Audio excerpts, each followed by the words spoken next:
ఈ బాబుకి 6 ఏళ్ళు.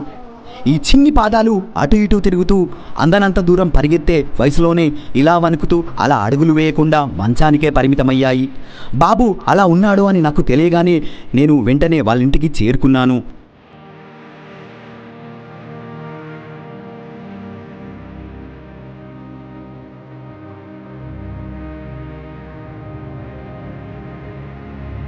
బాబు దగ్గరికి వెళ్ళి పలకరించాను. ఉలుపు లేదు, పలుకు లేదు. కాసేపు నన్ను అలానే చూస్తూ ఉండిపోయాడు.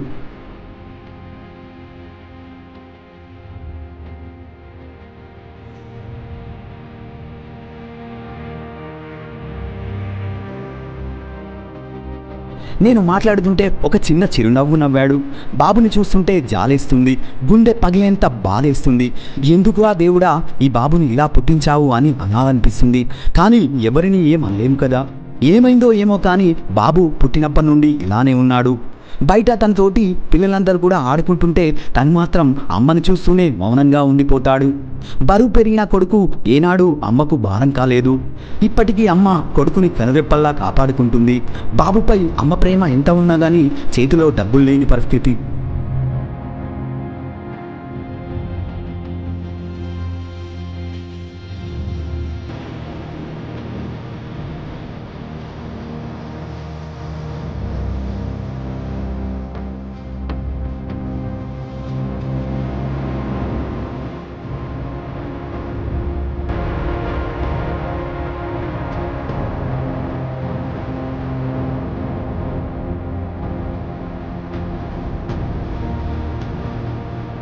ఒక ప్రైవేట్ హాస్పిటల్కి బాబుని తీసుకువెళ్ళి చూపించాను.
డాక్టర్ బాబుని చూసి బాబుకి ఫిజియోథెరపీ చేయించాలి, ఫిట్స్ కూడా ఉంది, చాలా జాగ్రత్తగా చూసుకోమన్నాడు.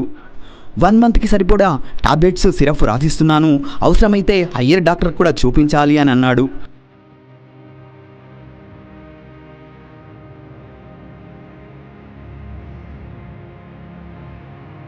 మెడిసిన్స్ తీసుకొని బాబుని వాళ్ళ ఇంటి దగ్గర దింపేశాను.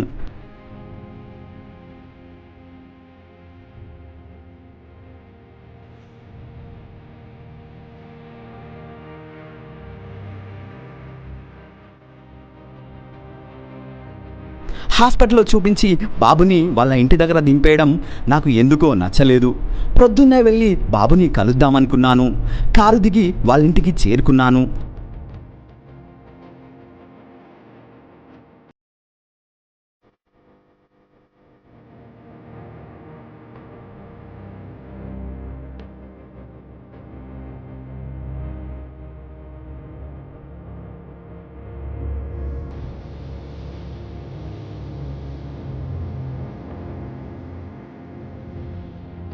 అప్పుడు నాకు తెలిసింది ఏంటంటే రేపు బాబు పుట్టినరోజు అని. దీన్ని విన్నా నేను బాబుకి ఏమన్నా ఇద్దామనుకున్నాను. కాసేపు బాబుతో మాటలు కలుపుతూ నా జేబులో ఉన్న 10,000 రూపాయలు బాబు చేతికిచ్చి హ్యాపీ బర్త్డే టు యూ అని చెప్పాను.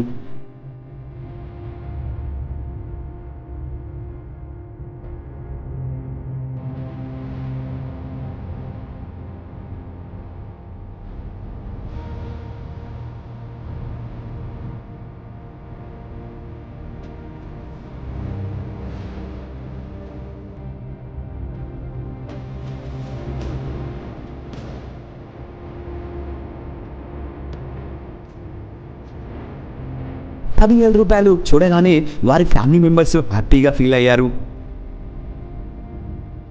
నేను ఇచ్చిన ఆ 10,000 చాలా తక్కువే కావచ్చు, కానీ ఆ బాబు ఏదో ఒక అవసరానికి ఉపయోగపడతాయి.